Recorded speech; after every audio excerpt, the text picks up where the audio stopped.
Okay, अब start हो गया है रिकॉर्डर। बोलिएगा नहीं ऐसी वैसी बातें, अच्छे से सुनिए जिससे वीडियो थोड़ा अच्छे से जाए और आप मैटर समझें। पिछला वीडियो है, पिछला वीडियो आप देखते रहिए, अच्छे से समझिए। हर वीडियो में, कल भी हमने आपको वीडियो बताया था कि प्रैक्टिस सेट पेपर इंपॉर्टेंट है, उसको आप सॉल्व करें, उससे रिलेटेड आपका पीरियडिक थर्ड में क्वेश्चन दिया गया है जो हमने भेजे हैं और भेजने भी हैं एक दो। कंप्लीट नोट्स करिए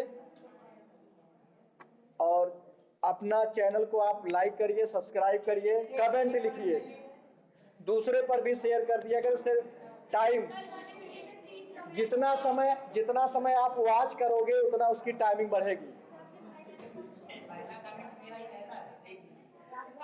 ओके, लिसन केयरफुली। हेलो बेटा, the president is not elected directly. The president is not elected directly by the people। बताया था हमने कि प्रेसिडेंट हमारे यहाँ डायरेक्ट इलेक्शन नहीं होता है। In direct election elected member by the people, representatives of the people elect the president. वो वोट देते हैं, उनका वोट का एक वैल्यू जो है, जैसे एक मेंबर मान लीजिए एमएलए है, कोई 60,000 वोट पाता है, कोई जो है 80,000 वोट पाया, तो जितना वो वोट पाता है उसका उस एक वोट की वैल्यू उतनी मानी जाती है। समझे नहीं? प्रेसिडेंट के इलेक्शन में मतों की गिनती तो लाखों में की, इतना वोट पाए, लेकिन मेंबर कितने होते हैं उसके आधार पर उनके मान लीजिए उनके तरफ 400 मेंबर ने वोट दे दिया, तो उस एक एमएलए, लिसन अभिषेक विश्वकर्मा, एक एमएलए 80,000 लोगों का प्रतिनिधित्व कर रहा है कि नहीं कर रहा है? हाँ, वो काउंट होता है। हाँ हाँ, 80,000 कितने से जीता है? नहीं, जैसे अभी हम बता रहे हैं आपको कि सपोज दैट पूरे देश में 1,000 एमएलए हैं। अब एक मान लीजिए एनडीए का खड़ा हुआ और एक जो है कांग्रेस के ग्रुप का खड़ा हुआ, दो लोग मान लीजिए हैं। ज्यादातर तो लोग प्रेसिडेंट में ज्यादा लोग खड़े नहीं होते हैं, कभी कभी तो निर्विरोध चुन, जब देखते हैं नहीं तो चुन लिए जाते हैं। नहीं तो जैसे अब की बार में रामनाथ कोविंद और मीरा कुमार, कांग्रेस और अदर की लीड मतलब प्रत्याशी मीरा कुमार थी और इधर के रामनाथ कोविंद तो जीत ये, तो इनको मान लीजिए 500 वोट मिला, उनको 400 वोट मिला, तो जीत कौन गया? 500 ना। लेकिन अब अगर वोटों की गिनती हम करें तो 500 इंटू एक एक मेंबर जितने जितने वोटों का प्रतिनिधित्व करता है उसको तो लाखों में 7 लाख 10 लाख इतने करोड़ ऐसे वो माना जाता। लेकिन बात वही हुई कितने वोट से वो जीत गए। समझे नहीं?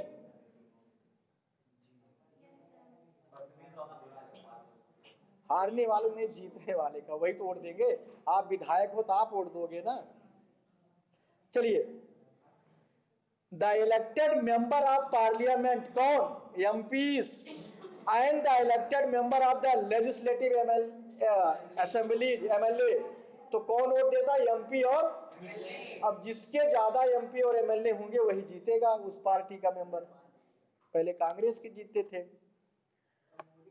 Elect her president female gender. A candidate standing for president's post has to get a majority of votes to win the election।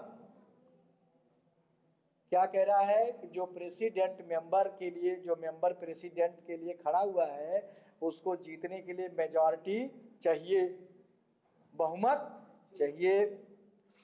This ensure that the president can be seen to represent the entire nation। क्या कह रहा है? Seen the entire nation. इस तरह से president जो है पूरे राष्ट्र का प्रतिनिधित्व करता है। बिकॉज ऑफ क्यों? वाई?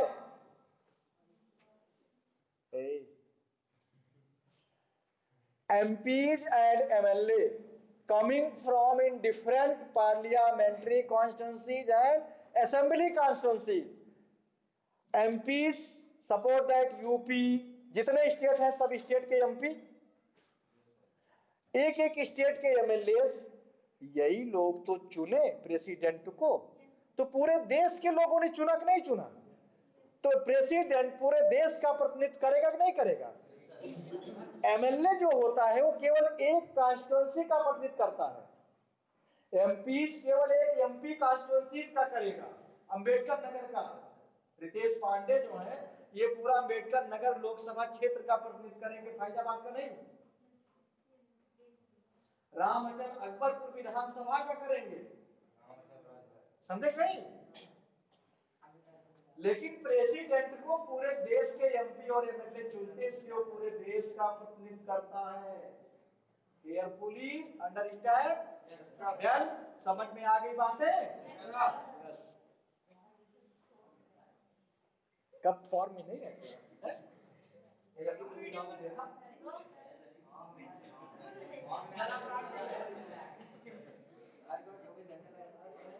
आगे देखिए,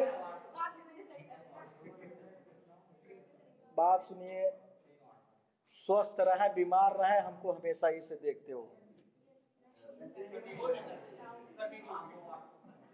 this ensure that the president, कल व्हाट्सएप पे तो लिखने वाले थे, डांटने वाले थे, मैंने उतने लिख के छोड़ दिया कि you are not serious for your study because not attending, neither you attend your class, online class और वीडियो वाचिंग। ना आप वीडियो देखते हो, ना आप ऑनलाइन क्लास में रहते हो, ना आप लाइव क्लास में हो। उसके बाद बोलोगे पढ़ाया नहीं जाता है, तो कौन पढ़ाए? जब आप जो कर रहा उसको भी निराश करोगे तो फिर अगला कौन पढ़ाएगा? लेकिन बस उतने मैंने कहा कि आप पढ़िए, देखिए, सीरियस होइए, पढ़िए, समझिए। तो ये है, तैयारी करते रहिए। आंचल को थोड़ा सा उत्साहित करने की जरूरत है। हताश है, निराश है, ये नहीं हर वक्त रहती, तो ये आपका भी काम है कि इनको एनकरेज करिए कि नाइन्थ, हेलो एक मिनट, नाइन्थ में मुझे आज पता चला, इसके पहले पता नहीं चला था। शुरू में मुझे बातें लगी कि कहती समझ में नहीं आता, जब जोड़ते थे इनको रेप्ट कर जाती थी, ये है। लेकिन आज पता चला कि हाँ, ये कह रही हैं कि चाचा इनके कल आए थे, शायद आज मुझको पता चला, संतोष बताने लगा कि ऐसी ऐसी बातें हैं। ये नाइन्थ में दोबारा पढ़ने की क्या जरूरत है भाई? क्या नुकसान, क्या आपको बर्बाद करना अपना है? नाइन्थ में जो आप पढ़ रहे हो उतना इनफ है आपके लिए। 10th में 9 से कोई रिलेशन नहीं है। 10th में 9th का कोई रिलेशन नहीं, मतलब रिलेशन का ये नहीं मालूम है, लेकिन 9th के सिलेबस का कुछ 10th में नहीं आने वाला है। पहले आता था जब हम लोग समय ज्वाइंट होता था दोनों, अब सेपरेट हो गया है। आप 9th 1 से पढ़िए, जो पढ़ रही, जो नंबर ला रही, सब इनफ है। उसमें आपको बर्बाद करने की जरूरत नहीं। एक साल कोई फायदा नहीं होगा, फिर वही साल अगली मिलेगा।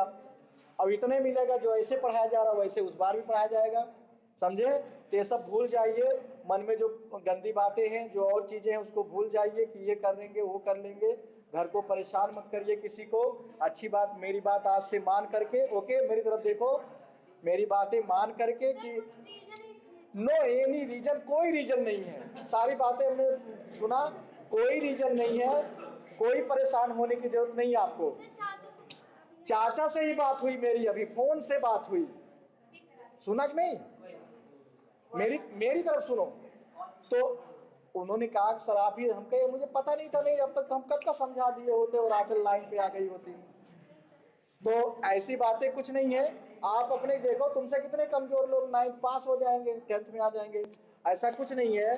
बस आप पढ़िए, अपनी मन की बातें छोड़कर सारी तैयारी करिए, सारी चीजें समझ में आएंगी तुमको। बस कंसंट्रेट करना शुरू कर दीजिए। हाँ, ये चीजें हैं, कौन सी चीजें हैं बताइए? अब कुछ लग रहा कठिन? बोलो, चलिए पॉइंट पे आ जाते हैं। At the same, listen carefully. At the same time, the president can never claim the kind of direct popular mandate. ध्यान दीजिए, बातें नहीं कह रहा है। एट द सेम टाइम, उसी समय, प्रेसिडेंट कैन नेवर क्लेम, मतलब प्रेसिडेंट शिकायत नहीं कर सकता। क्लेम माने ब्लेम, शिकायत। That the kind of direct popular mandate. Mandate का मतलब विश्वास मत पाना। कहते नहीं मैंडेट इनको मिला, बहुमत। मैंडेट का मतलब बहुमत, अर्थात जो डायरेक्ट इलेक्शन होके आए हैं स्टेट में, स्टेट गवर्नमेंट, सेंटर में यूनियन गवर्नमेंट, इनको तो पब्लिक वोट देके जिताती है ना। बुक सेंटर में रखिए, दोनों लोग ध्यान से देखिए। तो बहुमत वाली सरकार को ब्लेम नहीं कर सकती है president, that the prime minister can. हाँ, this ensure that she remains only a nominal executive. और यही इंश्योर करता है कि प्रेसिडेंट केवल एक नॉमिनल एग्जीक्यूटिव होता है, नाम का जो है हेड होता है। यस, आगे देखिए। The same is true of the power of the president. ध्यान दीजिए, द सेम इज ट्रू, और ऐसे ही जो है सत्य है किस मामले में? प्रेसिडेंट के पावर के मामले में। If you casually read the constitution you would think that there is nothing that she can not do. अगर आप संविधान को पढ़ते हैं, समझते हैं, तो आप देखेंगे कि ऐसा कुछ नहीं जिसको वो कर ना सकता है। हर चीज का सी बताए तो फीमेल जेंडर। अच्छा सर, जब बड़ा सबसे ज्यादा बड़ा प्रेसिडेंट होता है ना, तो सबसे ज्यादा पावर उसके पास होने के प्राइम मिनिस्टर है तो पावर, बताए तो क्या जा रहा है आप संविधान। आप क्या बता रहे हैं कि मतलब पावर के मामले में प्रेसिडेंट प्राइम मिनिस्टर के पास ज्यादा होता है? एक minute, all the power rest in the hand of president. Constitutional power, executive power, head कौन है? बट इन कार्यकारी काम जो करना है, डिसीजन जो लेना है, सरकार जो चलाना, सरकार जो डिसीजन लेनी, कानून बनाना, ये किसमें दिया गया निहित? लेजिस्लेशन में। कानून बनाने का और काम करने का पावर किसके हाथ में है? प्राइम मिनिस्टर के। प्रेसिडेंट क्या करेगा? उसको अप्रूवल करेगा, डिले कर देगा, वापस कर देगा। ऐसा नहीं कि हम कभी उसको कानून को पास ही नहीं होने देंगे, क्योंकि प्रेसिडेंट भी उसी का है। कौन है? क्या हुआ स्पेस? समझे नहीं? अभी देखिए नीचे लाइन में कि constitution, hello, same is true of the power president. If you casually read constitution you would think that there is nothing, मतलब कुछ भी नहीं है, that she can not do, कि वो कर ना सकती हो। भाई हमारे सेनाओं का अध्यक्ष कौन होता है? प्रेसिडेंट। सरकार का हेड, एक तरह से देखा, सरकार का हेड तो प्राइम मिनिस्टर होता है, लेकिन मेन एग्जीक्यूटिव हेड कौन है? प्रेसिडेंट होता है। भाई हेड इसलिए है कि कोई भी बिल बना, कानून बनने के लिए बिना उसके सिग्नेचर को नहीं होगा, तो हेड तो वही हो गया, लेकिन करने वाला कौन होता है? जैसे अगर में लेंगे, यहाँ का एग्जाम्पल देंगे तो थोड़ा उतना फिट नहीं बैठेगा, क्योंकि वो और सिस्टम में अलग है। स्कूल की बात ले लेते, मैनेजर हैं, प्रिंसिपल हैं, टीचर्स हैं। तो अब स्कूल में मैनेजर, भाई मैनेजर तो सर्वे सर्वा स्कूल का है। प्राइम मिनिस्टर, प्रेसिडेंट, प्रिंसिपल जो है, लेकिन कहीं भी कागज में, ऑफिशियल वर्क में कहीं मैनेजर का नाम नहीं आना है। जहाँ कुछ होना है प्रिंसिपल का। कोई भी कुछ स्कूल से वाइस का कोई उतना वो थोड़ा होता है नाम, मतलब मेन तो प्रिंसिपल होता है ना भाई, वहां से आएगा। उसके ऑप्शंस में, in the options of principal, vice principal जो है चार्ज में, भी चार्ज वाला होता है। समझे नहीं? तो बात ये हो रही है, आगे देखिए, हलिए अबे उससे नहीं मतलब, पहले ध्यान दीजिए। तो बात वही है कि जहां पे कुछ होने को होता है तो कौन होता है? तो इसलिए सारा तो रिस्पॉन्सिबल कौन है? प्राइम मिनिस्टर ना, जो चुनी हुई सरकार, मैंडेट गवर्नमेंट जो है, जिसको आपने विश्वास दे करके वोट दिया है और जिताया है। आगे, all law all governmental activities take place in the name of the president. सारी गवर्नमेंटल एक्टिविटीज किसके नाम पर चलती है? क्योंकि लास्ट अप्रूवल किसके ऊपर हो, किसके हो? All laws and major policy decision of the government are issued in her name, उसी के नाम से इशू होता है। All major appointment are made in the name of the president. Chief justice of Supreme Court कौन appointment करेगा? Election commissioner of India कौन appointment करेगा? जितने नेशनल लेवल के मेन पॉइंट सबको कौन अपॉइंटमेंट करता है? प्राइम मिनिस्टर को ओथ कौन दिलाएगा? और प्रेसिडेंट को कौन ओथ दिलाता है? Chief justice of India. High court का chief justice on the behalf chief justice of India and president नियुक्त करता है। ये बातें सबको समझ में अच्छी से आनी चाहिए। आगे देखिए, these include the appointment of, अगले पेज पर आ जाए, जल्दी समाप्त हो जाए आज ये। The chief justice of India, the जज of the supreme court and the high courts of the state, governors of the state, सब अंडरलाइन करते चलिए। इलेक्शन कमिश्नर, एम्बेसडर जो राजदूत नियुक्त होते हैं विदेशों में, उसको भी, and other of other countries, all international treaties, अंतरराष्ट्रीय जो संधियां होती है एक देश से दूसरे देश से, उन सब में agreements are made in the name of the president. बात नहीं रितेश, और ये रितेश नहीं, the president of the supreme commander of the defence forces of India, underline. Supreme commander होता, मेन अध्यक्ष होता है तीनों सेनाओं का।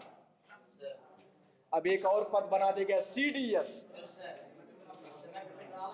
हाँ चीफ डिफेंस ऑफ स्टाफ था नहीं ये पद पहले। प्रेसिडेंट इज द, यस, आगे आ जाइए अगले पैराग्राफ पे। But we should remember, but we should remember that president exercises all these power only on the advice of the council of,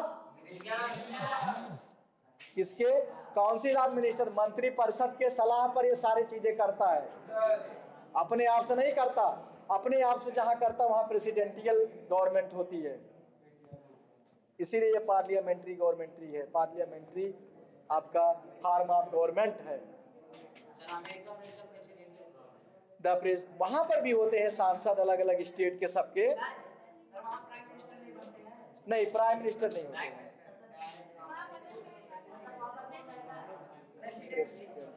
आगे, the president can ask council of minister to reconsider its advice. क्या कर सकता है?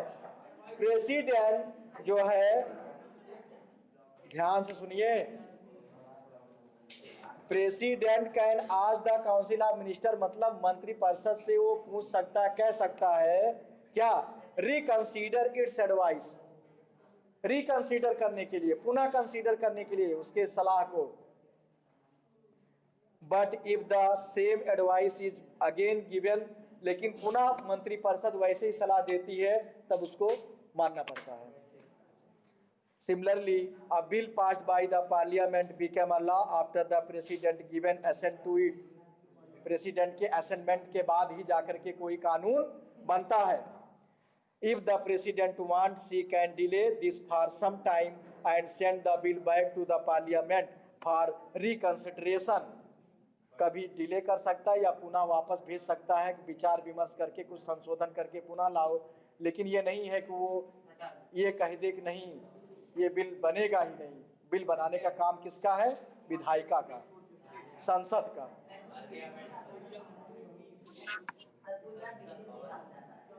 थप्पड़ मारेंगे दिमाग से हो जाएगा। हमने बोला ना कि वीडियो बन रहा है, इसमें फालतू चीजें ना, अब डेली रेगुलर एक एक पॉइंट समझा रहे, उसके बाद बीच बीच में तमाशा। So you may wonder that does the president really do?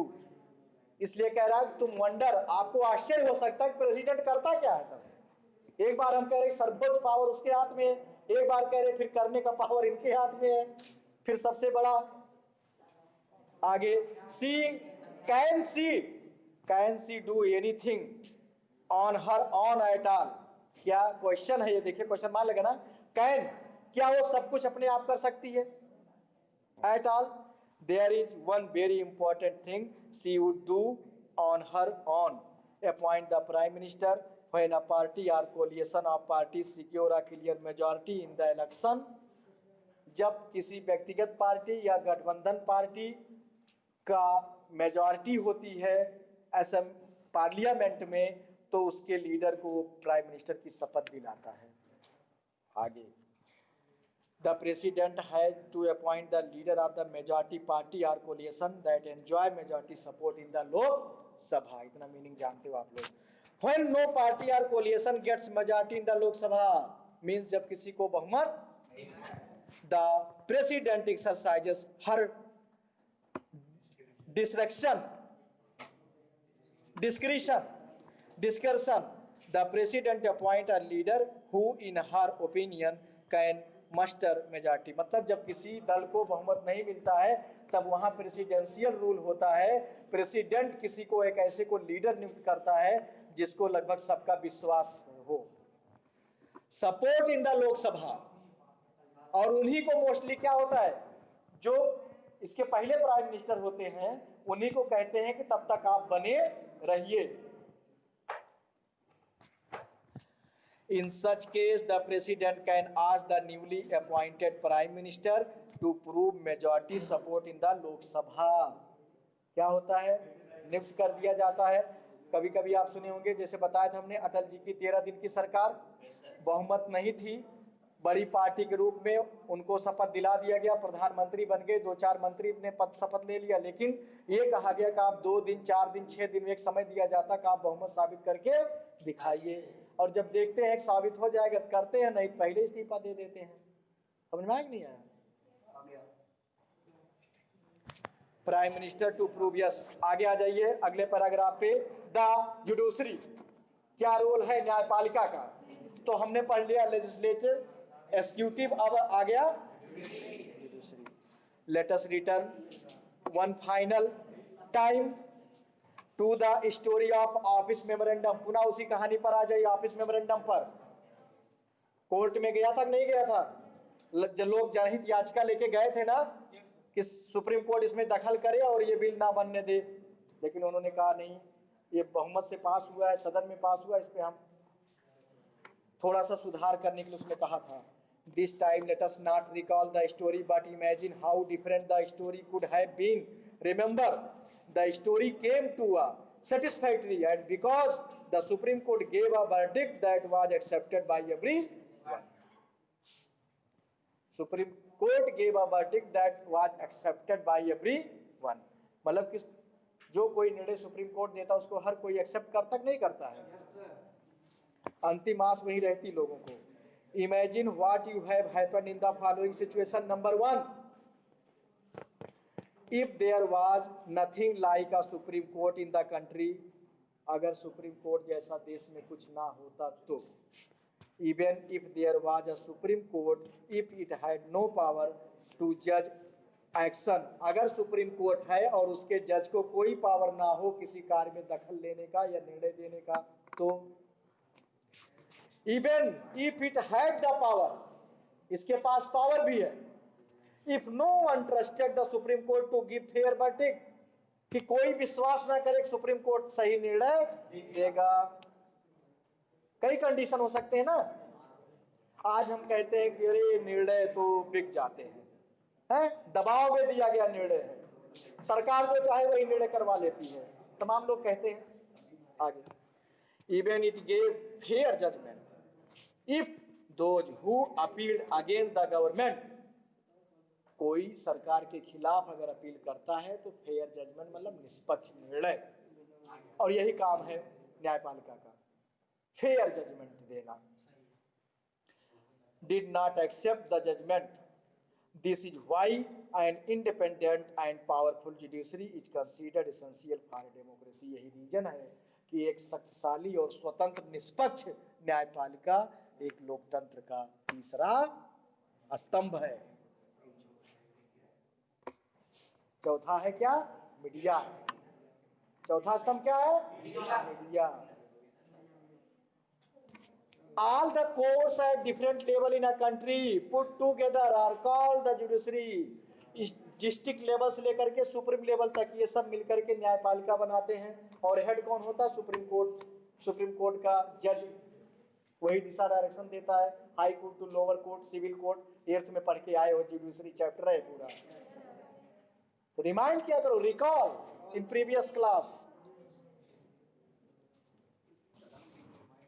The Indian judiciary consists of a Supreme Court for the entire nation। International court भी है लेकिन उसमें अंतरराष्ट्रीय मुद्दे समझाए जाते हैं। नीदरलैंड में 15 जज होते वहां पे। Supreme court of the entire nation, high court in the state, district courts in the courts of local level. India has integrated judiciary. It means supreme court control the judicial administration in the country.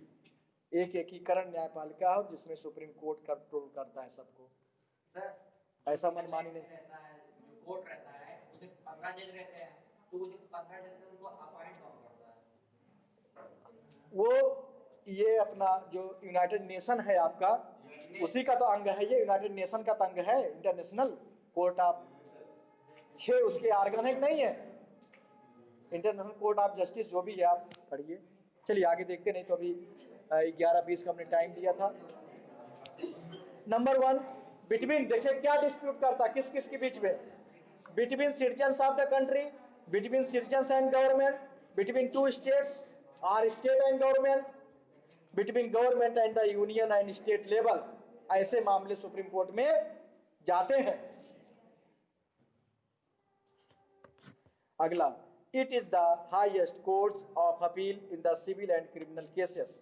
It can hear appeal against the decision of the high court. अगर कोई किसी को high court में भी संतुष्टि नहीं मिली, उसके खिलाफ निर्णय आया है तो सुप्रीम कोर्ट जा सकता है। वो सुप्रीम कोर्ट ने भी निर्णय दे दिया, फिर भी हम उसमें पुनर्याचिका दाखिल करते हैं कि पुनर्विचार के लिए। संविधान पीठ में जाता है, 5 लोगों की सदस्य, 5 उसमें चीफ जस्टिस भी होता है। Independence of the judiciary means that it is not under the control of the legislature. मतलब स्वतंत्र न्यायपालिका का मतलब है कि ये लेजिस्लेचर या कॉन्स्टिट्यूटिव के अंडर में नहीं है। एक्सिक्यूटिव सरकार का कोई दबाव नहीं है। द जज do not act the direction of the government. दिशा निर्देश, सरकार के दिशा निर्देश पर न्यायपालिका काम नहीं करती है। Power, that is why all modern democracies have courts that are independent. यही रीजन है कि आज आधुनिक लोकतंत्र में किसी भी देश में कोर्ट है और स्वतंत्र। सर जब घूस ले ले तो वो अलग होता है, वो अलग सब चलता है। सर क्या सुप्रीम तक भी चलता है? या आजकल कुछ कहा नहीं जा सकता है। आपके पक्ष में आ गया तो आपके पक्ष में निर्णय आ गया तो आप संतुष्ट हो गए। आप कहेंगे कि सब कुछ फेयर हुआ। जिसके अगेंस्ट में जाता उसको विश्वास ही नहीं होगा कि वो तो कहेगा बेईमानी हुई। तो बात यही हुई ना, तमाम सही केस को झूठा बना दिया जाता, झूठे को सही। वकीलों पर डिपेंड करता है ये कैसे पछड़ा ले जाए, कैसे डिस्कस डिबेट कर ले जाए, कैसे सबूत पेश कर दें। क्योंकि सबूत जो गवाही क्या होती है, कोर्ट हमारी किस पर निर्णय देती है? सबूत और गवाहों पर, एविडेंस पर। कितना भी कोर्ट भी जज भी सही जान रहा कि ये सही है ये और ये दोषी है, लेकिन बिना वो फैसला कराए इनको दोष कल्प्रिट नहीं मान सकता। आगे देखिए, भाई समाप्त कर दो, खत्म ही है। The judge of the Supreme Court and High Courts are appointed by the President on the advice of the Prime Minister। देखिए प्राइम मिनिस्टर का रोल वहां पर भी है। In the consultation with the Chief Justice of Supreme Court। Supreme court के chief justice के consultation prime minister की advice से कौन नियुक्त करता है? प्रेसी। एक एक पॉइंट क्लियर, लेकिन दिमाग नहीं लगाते आधे। In practice, it now means that the senior judge of the Supreme Court select the new judges of the Supreme Court and the High Courts. There is very little scope for interference by the political executive. कह रहा है बहुत कम scope होता है, बहुत कम chance होते हैं interference का, दखल का, एग्जीक्यूटिव का इसमें। ओके, तो आपका यहीं पे समाप्त है। अच्छे से पढ़िए, वीडियो घर जाके वॉच करिएगा, लाइक करिएगा और ओके।